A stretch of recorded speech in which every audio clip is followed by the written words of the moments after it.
किसी को पता भी ना चला। पाकिस्तान की मारूफ अदाकारा ने अपने शौहर से तलाक ले ली और अब मारूफ शख्सियत के साथ दूसरी शादी करने जा रही हैं ये अदाकारा।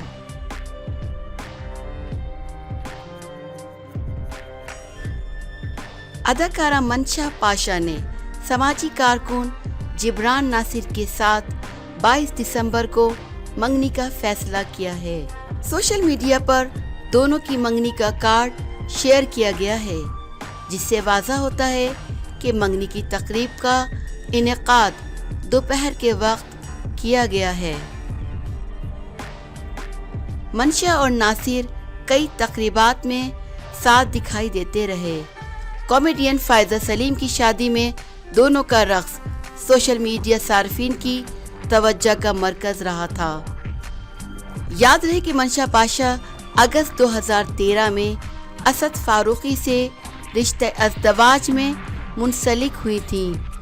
ताहम कुछ वजूहात की बिना पर दोनों रिश्ता बरकरार न रख सकी।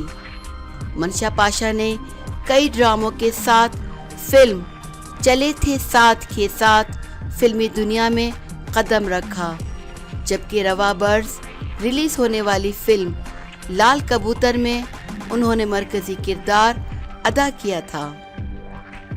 जिब्रान नासिर सियासी व समाजी कारकुन हैं, साथ ही वो आम इंतखाबात में आज़ाद उम्मीदवार की हैसियत से भी हिस्सा ले चुके हैं।